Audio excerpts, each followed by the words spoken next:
Guys, ये BTTS season 1 का reboot हमारे सामने रिलीज हुआ है और हम आपके लिए आज ये एक्सप्लेन करने जा रहे हैं। एपिसोड की शुरुआत में हमें याओ लाओ को दिखाते हैं जो अपने दो डिसाइपल से लड़ते हुए और बचते हुए भाग रहा था। ये दो डिसाइपल्स काफी स्ट्रॉन्ग है और याओ लाओ को टक्कर दे पा रहे हैं। याओ लाओ भी इनसे लड़ रहा है और इनकी फाइट ऐसी लग रही है मानो दो देवता आपस में भिड़ रहे हों, क्योंकि इन तीनों के पास सेलेशियल वेपन्स और सेलेशियल फ्लेम्स मौजूद हैं। याओ लाओ जब एक से लड़ रहा होता है तो तभी दूसरा मौका पाकर याओ लाओ को पीछे से तलवार से मार देता है। मारते मारते हालांकि याओ लाओ एक डिसाइपल को तो दूर फेंक डालता है, लेकिन दूसरे डिसाइपल से पूछता है कि आखिर ऐसा तुमने क्यों किया।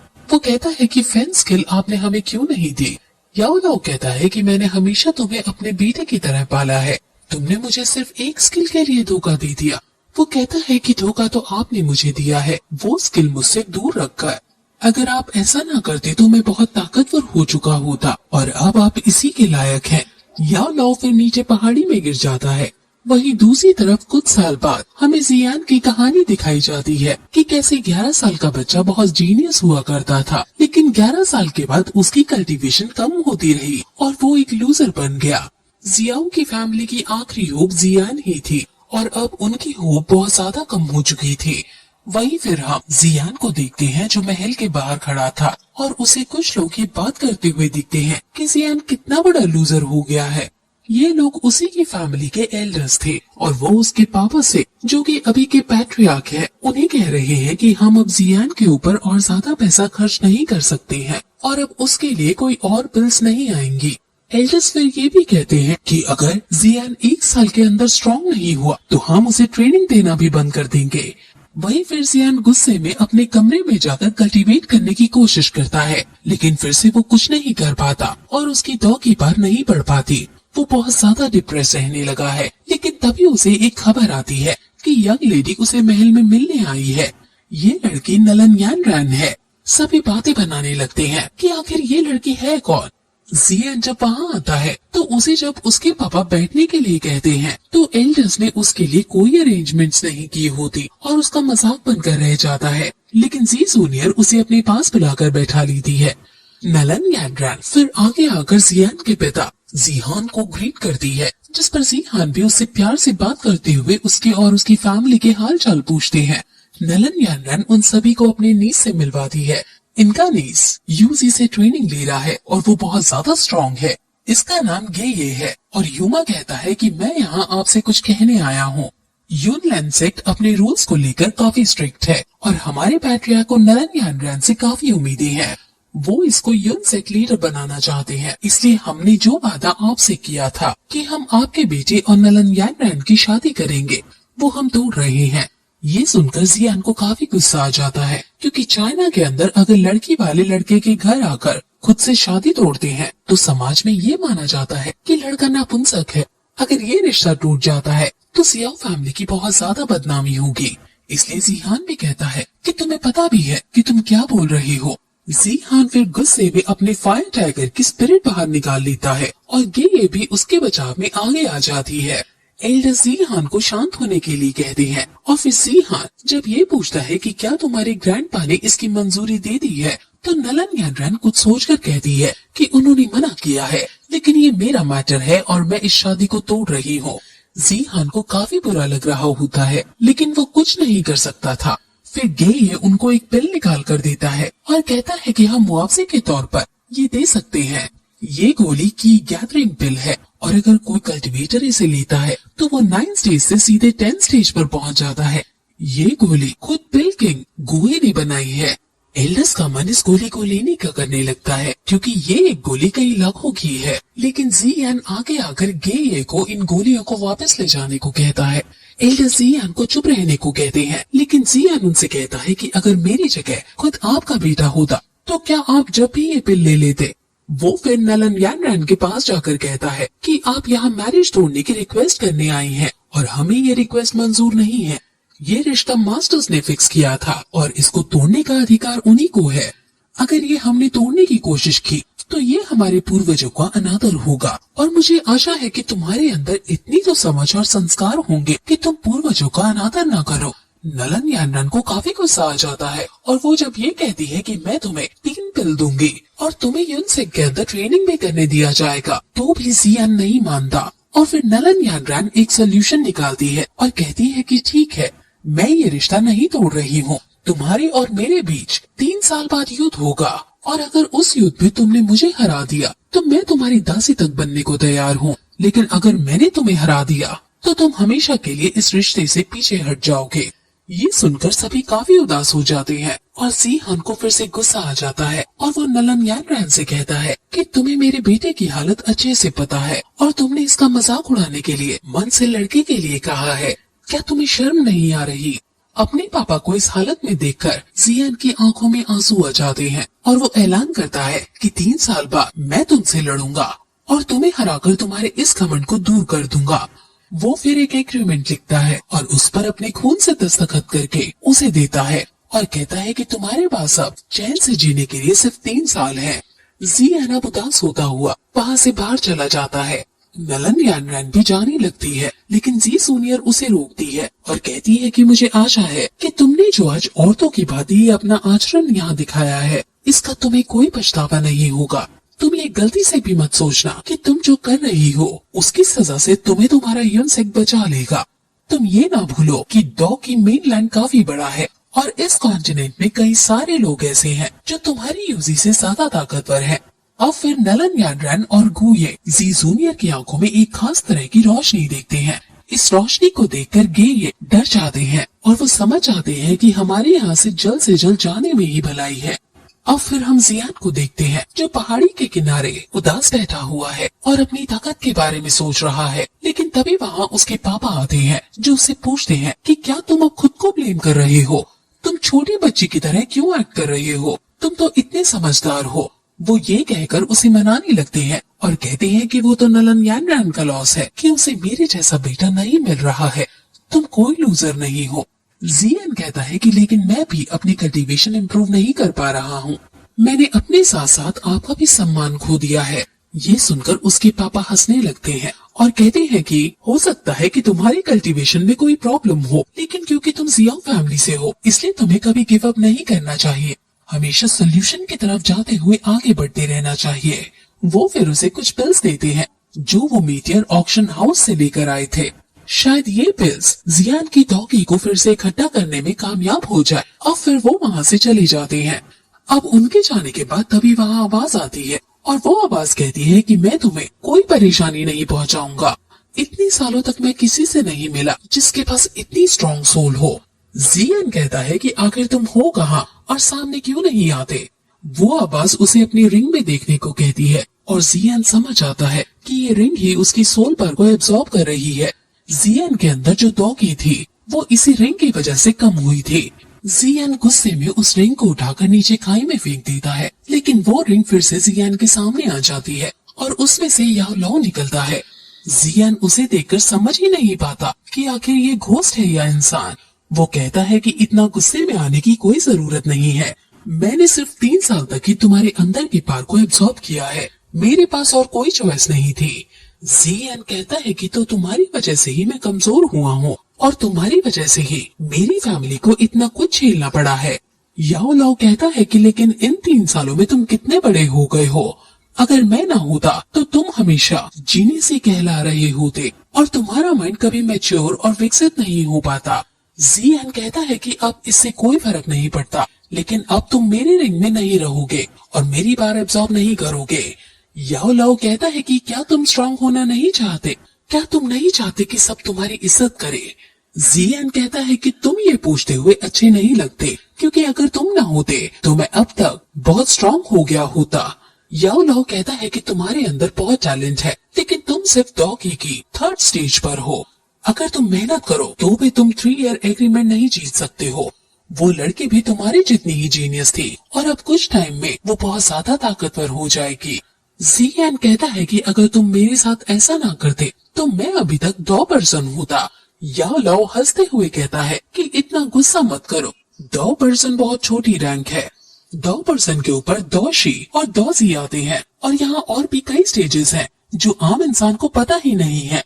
वो गॉड लेवल्स की बात कर रहा है। जियान और उसमें काफी बहस होती है जिसके अंत में याओ लाओ जब उसे ये भरोसा दिलाता है कि वो जियान को एक ही साल में 2% बना देगा, तो जियान याओ लाओ को अपना टीचर मान लेगा। याओ लाओ अब उसे ये बताता है कि वो एक पिल मेकर है और वो जियान को पिल मेकिंग स्किल्स भी देगा। अब याओ लाओ फिर उसकी रिंग में आ जाता है और कहता है कि तुम मेरे बारे में अपने साथियों को भी नहीं बताओगे। अब फिर वहाँ जी जूनियर आती है जो उससे बहुत अफेक्शन से बात करती है और फिर कहती है कि नलन यानरान जरूर रिग्रेट करेगी। जी जूनियर को हमेशा एक प्यारी बच्ची की तरह ट्रीट करता है, लेकिन जी जूनियर उसे पसंद करती है। अब फिर जियान उसे बताता है कि मैंने अपनी कल्टीवेशन को इंक्रीज करने का रास्ता ढूंढ लिया है। ये सुनकर जी जूनियर खुश हो जाती है और फिर दोनों उतान सिटी के अंदर घूमने जाते हैं। उतान सिटी के अंदर जियाओ फैमिली का एक बहुत बड़ा फैमिली बिजनेस है।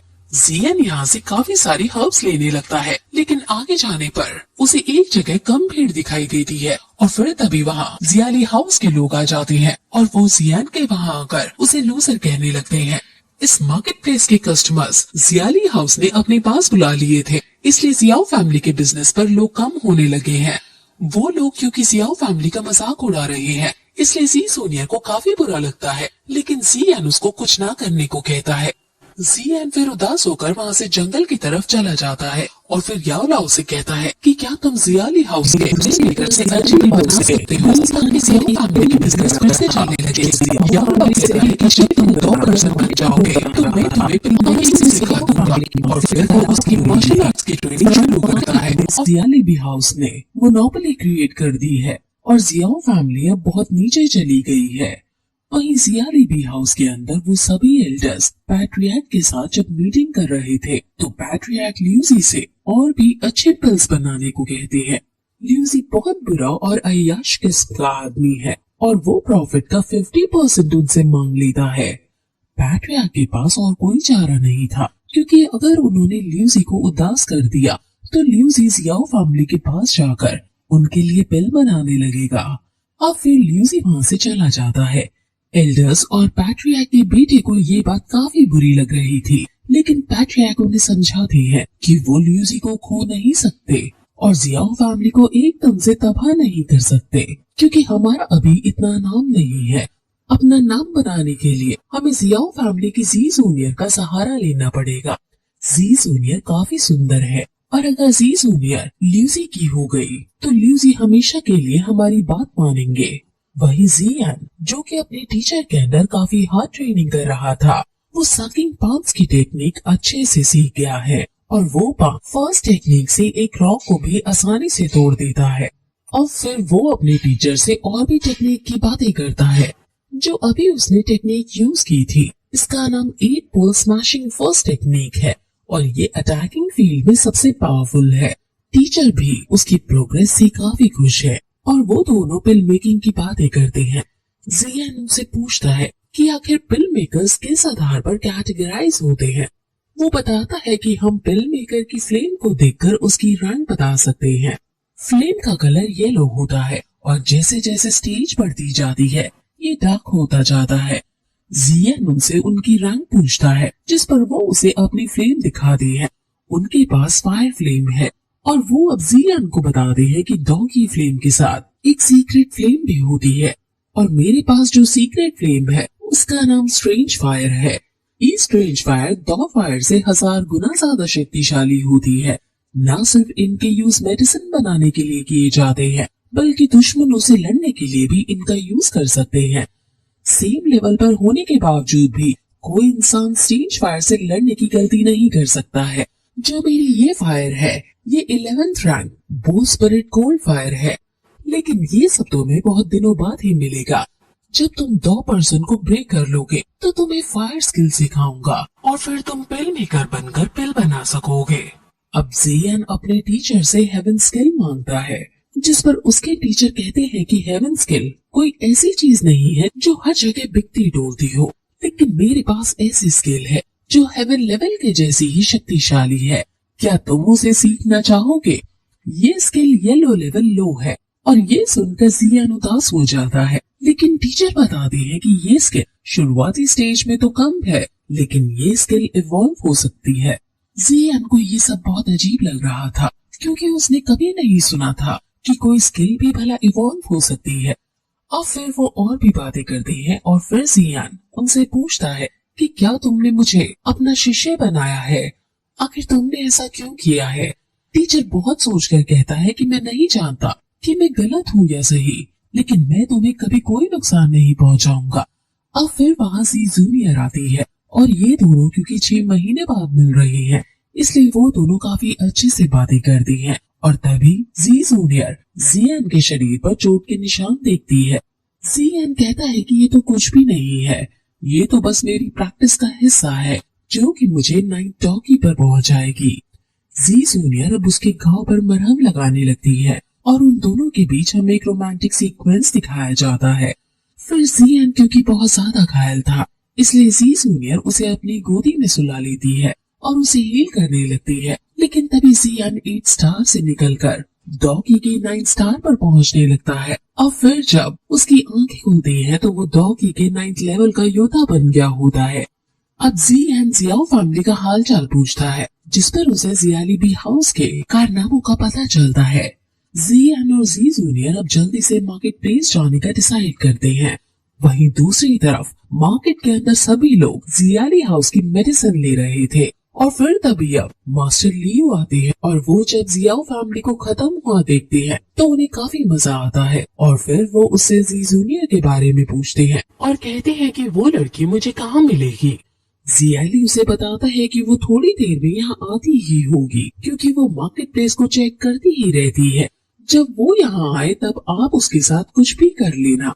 अब फिर जियाली बी के सैनिक जियाओ फैमिली की दुकानों को तोड़ने फोड़ने लगते हैं, लेकिन तभी वहाँ एक दुकानदार उनके पैरों में गिरकर कहता है कि प्लीज ऐसा मत कीजिए, आप हर अगले दिन आ जाते हैं और आज भी आप हमें तबाह करने के लिए आ गए हैं। ल्यूसी उसे लात मारकर पीछे हटा देता है और कहता है कि तुम्हारी हिम्मत कैसे हुई मेरे जैसे फिल्म मेकर के सामने बैठने की। इससे हमें उसके एरोगेंस का पता चलता है। अब तभी वहाँ जी जूनियर और जियान आते हैं और कहते हैं कि भले ही तुम फिल्म मेकर क्यों ना हो, लेकिन तुम एक नंबर के धूर्त इंसान हो। ल्यूसी जी जूनियर की सुंदरता को देखकर समझ जाता है कि यही जी जूनियर होगी। वो कहता है कि मैं जियाओ फैमिली की रक्षा करूंगा, बस मुझे जी जूनियर दे दो। अब क्योंकि जियान गुस्से में उन्हें देख रहा था, इसलिए ल्यूसी लियाओ से जियान को मारने को कहता है। वो जियान को मारने के लिए आगे आती है, क्योंकि उसे यही लग रहा था कि जियान अभी सिर्फ 3 स्टार पर ही है। वो जियान को धमकी देते हुए कहते हैं कि अगर तुमने जी जूनियर को हमारे हवाले कर दिया तो हम तुम्हें छोड़ देंगे। अब वो ये सब बोले जा रहा था, लेकिन तभी जियान सकिंग पाम टेक्निक का यूज करके एक वुडन प्लांट को उठाकर जियाली पर हमला कर देता है और फिर उसे भी अपने पास खींचकर खूब मारता है। ये देखकर सब हैरान हो जाते हैं, क्योंकि जियान अब डॉगी की 9 स्टार पर है। जी जूनियर भी ये देखकर काफी खुश होती है और कहती है कि अब समय आ गया है कि सबको दिखा दे कि हम कौन हैं। ल्यूसी कहता है कि भले ही तुमने कुछ स्किल्स गेन कर ली हैं, लेकिन तुम ये तो नहीं समझ रहे कि तुम लॉर्ड फिल्म मेकर ल्यूसी को हरा दोगे। अब फिर वो उसे अपनी रैंक दिखाते हैं। ल्यूसी 2 के 6 स्टार पर है, यानी जियान से 7 स्टार ज्यादा। ल्यूसी कहता है कि अगर तुम 2 भी होते तो भी मुझे नहीं हरा पाते। अब ये कहकर वो जियान को मुक्का मारने के लिए आगे बढ़ता है। जियान भी उसे मुक्का मारने के लिए आगे बढ़ता है और अंदर से टीचर भी अपनी पार का यूज करते हुए जियान की बॉडी से उस पर हमला करते हैं और ल्यूसी बहुत दूर जाकर गिरता है।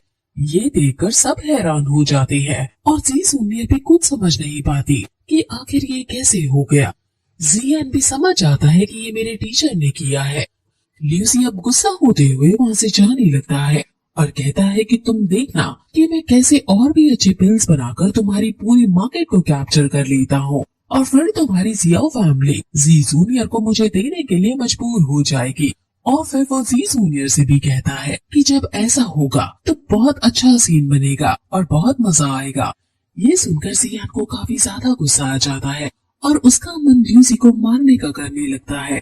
जियान टीचर से उनकी रंग पूछता है, जिस पर टीचर बताते हैं कि मैं जानता हूँ कि तुम क्या सोच रहे हो। हालांकि क्योंकि मैं अपनी स्पिरिट फॉर्म में हूँ, इसलिए मैं अपनी सारी शक्तियों का इस्तेमाल तो नहीं कर सकता हूँ, लेकिन इन जैसी मछलियों को तो मैं तुम्हारी बॉडी का यूज करके आसानी से खत्म कर सकता हूँ। जब तुम 2% पर पहुंच जाओगे तब तुम मेरी और एनर्जी को टिका पाओगे। यानी जैसे जैसे तुम स्ट्रांग होते जाओगे वैसे वैसे मैं तुम्हारी बॉडी का यूज करके तुम्हारे दुश्मनों को मारने में तुम्हारी मदद करता जाऊंगा। और फिर जियान रात के समय ल्यूसी के घर जाता है। जियान एक मास्क पहनकर ल्यूसी के पास उसके घर जाकर छुप जाता है और वो कहती है कि पहली बार किसी आदमी को मार रहा था इसलिए उसके हाथ कांपने लगते हैं। लेकिन टीचर उसे ज्यादा इमोशनल ना होने को कहते हैं और जियान अब आगे उसे मारने के लिए जाने ही वाला होता है कि तभी वहाँ जी जूनियर आकर ल्यूसी को मारने लगती है। जियान जी जूनियर को इतना स्ट्रॉन्ग देखकर हैरान है क्योंकि जो पार्ट उसने अभी यूज की है वो किसी ग्रैंड मास्टर से कम नहीं है। जी जूनियर सीक्रेट टेक्निक का यूज कर रही है और इसने अपनी स्ट्रेंथ बहुत कम समय में बहुत ज्यादा बढ़ा ली है। ल्यूसी बहुत जोर जोर से मदद के लिए चिल्लाने लगता है लेकिन जी जूनियर उसे बताती है कि यहाँ हर तरफ मेरी सेंट है जिससे तुम्हारी आवाज दूर नहीं जाएगी। तुम्हें बचाने वाला अब कोई नहीं है। तुम मुझे पकड़ना चाहते थे ना? असल में मुझे इससे फर्क नहीं पड़ता कि तुमने मुझे क्या कहा। तुमने जियान का मजाक उड़ाया था और ये उसी के लिए है। वो फिर अपनी पार से एक ही झटके में ल्यूसी को मार डालती है। जी जूनियर हालांकि जियान को नहीं देख पाती है। टीचर कहते हैं कि जी जूनियर जितनी शरीफ दिखती है उतनी वो है नहीं। जियान कहता है कि शायद हम यहाँ भी फालतू में ही आए।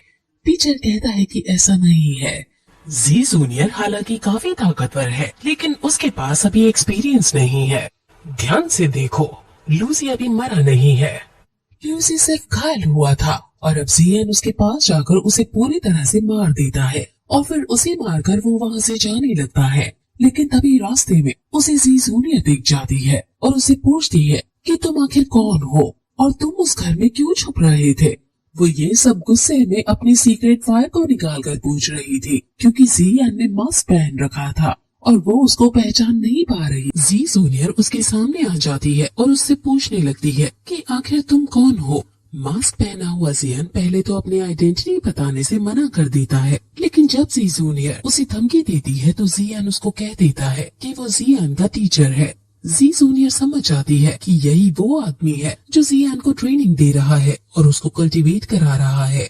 जी जूनियर उसको धन्यवाद कहती है और उससे ये प्रॉमिस लेती है कि वो जियान को ना बताए कि उसने ल्यूसी को मारा है।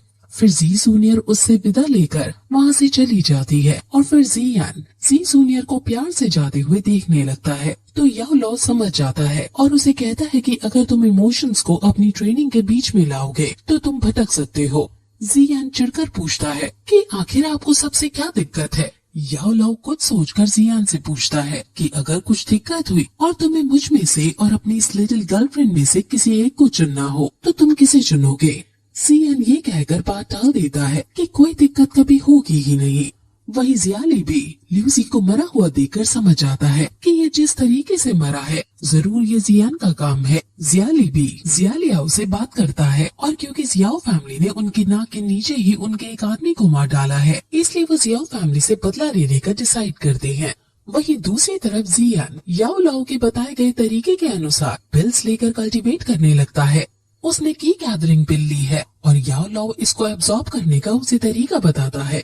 अगर इस तरीके को करते वक्त जियान ने इसे अधूरा छोड़ दिया तो आगे उसकी कल्टीवेशन में प्रोग्रेस बहुत ज्यादा मुश्किल हो जाएगी। वहीं दूसरी तरफ जियाओ फैमिली के अंदर जब सब लोग अपने अपने काम कर रहे थे तो तभी जियाली और अचानक से अपने सैनिकों के साथ वहाँ तीर चलाने लगता है और कई सारे जियाओ फैमिली के सैनिक मर जाते हैं। अब तभी वहाँ जियान भी आ जाता है और उससे इस बदतमीजी की वजह पूछता है जिस पर जियाली भी कहता है कि तुम ये सब अपने बेटे जियान से पूछो। सुना है वो बहुत जल्द 8 लेवल पर पहुंच गया है लेकिन इसका ये मतलब तो नहीं कि वो अब हमारे पिल मेकर को मारने लगेगा। अब हम उसका बदला लेने आए हैं और तुम्हें मरना होगा। अब सैनिकों में युद्ध होने लगता है और जियान टाइगर फ्यूरी का यूज करके जियाली भी से लड़ने के लिए आगे जाता है। जियालियाओ और कुछ सैनिक जियान को पकड़ने के लिए जंगल में चले जाते हैं। वहीं दूसरी तरफ हम जियान को कल्टीवेट करता हुआ देखते हैं। जियान और जियाली भी बहुत आइकॉनिक लेवल की फाइट कर रहे थे लेकिन जियान कमजोर पड़ता हुआ नजर आ रहा था और फिर जियान बुरी तरह से पिटने लगता है। वहीं दूसरी तरफ जियान की कल्टीवेशन काफी अच्छी चल रही थी और वो 2% बनने ही वाला था लेकिन तभी वहाँ जियालियाओ आ जाता है। जिया लियाओ उसको देखकर काफी हंसता है और कहता है कि तुम यहाँ टॉप पर्सन बनने का ट्राई कर रही हो, लेकिन कोई फर्क नहीं पड़ता क्योंकि आज रात तुम और तुम्हारी फैमिली मारी जाएगी। यहाँ मैं तुम्हें खत्म कर दूंगा और वहाँ मेरे पापा तुम्हारे पापा को खत्म कर देंगे। जियान को बीच में ही अपनी कल्टीवेशन छोड़नी पड़ती है क्योंकि वो अपने फादर को नहीं खो सकता था। जियान याओ लाओ की मदद से सबसे पहले उन्हें एक ही बार में दूर फेंक डालता है और फिर भागकर जियाओ फैमिली के पास जाने लगता है, लेकिन याओ लाओ उसे रोकता है और कहता है कि अगर तुमने जल्दी से अपनी कल्टीवेशन पूरी नहीं की तो तुम कभी प्रमोट नहीं हो पाओगे। जियान कहता है कि अगर मैं प्रमोट हो भी गया तो क्या, मेरे पापा तो इस दुनिया में नहीं रहेंगे। सबसे पहले मुझे उन्हें बचाने जाना होगा। याओ लाओ उसे भावनाओं में ना बहने के लिए कहता है और उसे बताते हैं कि अगर तुम प्रमोट नहीं हो पाओगे तो मैं और ज्यादा तुम्हारे अंदर नहीं रह पाऊंगा। इस दुनिया में सिर्फ पावर ही राज करती है, जिसके पास ज्यादा पावर है वो ही यहाँ पूजा जाता है। बिना पावर के तुम किसी की रक्षा नहीं कर सकते हो, इसलिए अभी फिर से कल्टीवेट करने बैठ जाओ। अपनी फैमिली को अपने ऊपर बोझ मत बनने दो। ये सुनकर जियान को गुस्सा आ जाता है और कहता है कि फैमिली बोझ नहीं होती है। क्या तुम्हें फैमिली का मतलब भी पता है और क्या तुम्हारी कोई फैमिली भी है? याओ लाओ ये सुनकर काफी दुखी होता है और वो अपने उस डिसाइपल के बारे में सोचने लगता है जिसको उसने अपने बच्चे की तरह पाला था, लेकिन अंत में याओ लाओ को धोखा ही मिला था। जियान कहता है कि मुझे नहीं पता कि तुम अभी ये क्यों कह रहे हो, लेकिन एक बात मैं तुम्हें बता दूं कि फैमिली बोझ नहीं होती। ये कहकर जियान उसकी अवहेलना करता हुआ वहाँ से चला जाता है। याओ लाओ कहता है कि तुम ये सब इसलिए कह रहे हो क्योंकि तुमने कभी किसी अपने से धोखा नहीं खाया है। जब खाओगे तब पता चलेगा कि ये सब मोह और मतलब के बंधन है जो समय आने पर तुम्हें अकेला छोड़ देंगे। जियान गुस्से में फिर उसकी अंगूठी भी फेंक देता है और भागकर जियाओ फैमिली के अंदर जाने लगता है। जियाली भी जियान को बहुत बुरी तरह पीट रहा था और वो अपने फाइनल स्ट्राइक से जियान को मारने ही वाला था कि तभी वहाँ जियान जियालियाओ को बंदी बनाकर वहाँ ले आता है और जियालिबी को रोकता है।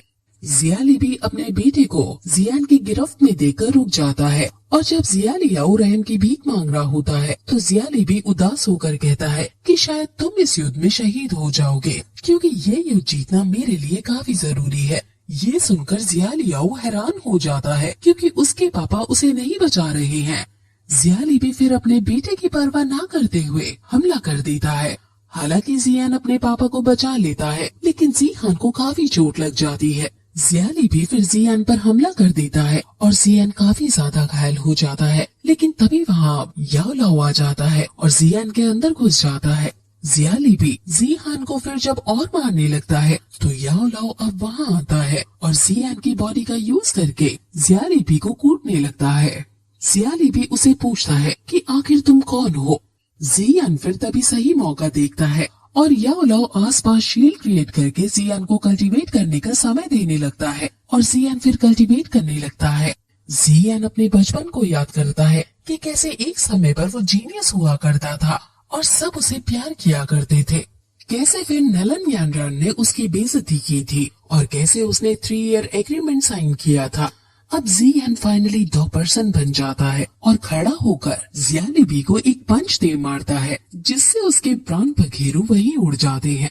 जियान अपने पापा के पास जाकर उन्हें संभालता है और फिर उन्हें अपने टीचर के बारे में बताता है और कहता है कि इन्होंने ही हमारी अभी मदद की है।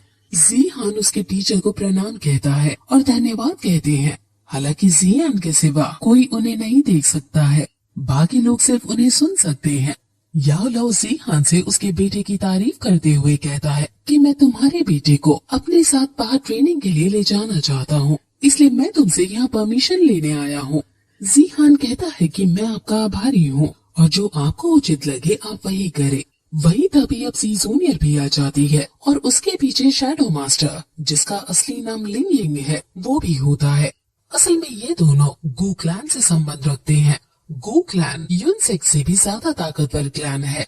शैडो मास्टर कहता है कि आप चाहे मुझे सजा दे दे, लेकिन गू क्लैन के यही रूल्स हैं कि वो जियाओ फैमिली के मैटर में इंटरफेयर नहीं कर सकते हैं। जी जूनियर शैडो मास्टर को धमकाते हुए कहती है कि तुम्हें खुशी होनी चाहिए कि जियान सेफ है। अगर उसे कुछ हो जाता तो तुम्हें भी पता है कि इसका अंजाम क्या होता।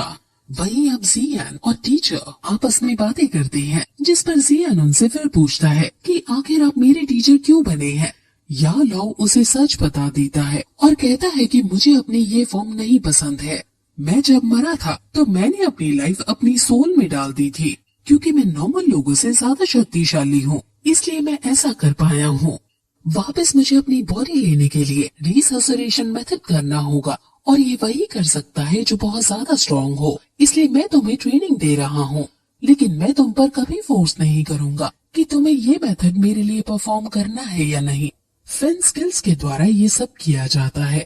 फेन स्किल्स का यूज करके मल्टीपल फोर्सेस को एक साथ हम मर्ज करके यूज कर सकते हैं। अगर तुम फेन स्किल्स को अच्छे से सीख गए तो तुम इस कॉन्टिनेंट पर सबसे ज्यादा ताकतवर बन जाओगे। लेकिन फेन स्किल्स में बहुत रिस्क होता है और जान का भी खतरा होता है। वो फिर उसके सामने 2 स्क्रॉल्स रखता है और कहता है कि red scroll fire attribute ground rank skill है और ब्लैक स्क्रॉल फेन स्किल स्क्रॉल है। तो अब डिसाइड तुम्हें करना है कि तुम्हें किस रास्ते पर आगे बढ़ना है। जियान कुछ सोचकर फेन स्क्रॉल को उठा लेता है और फिर यही एपिसोड खत्म हो जाता है।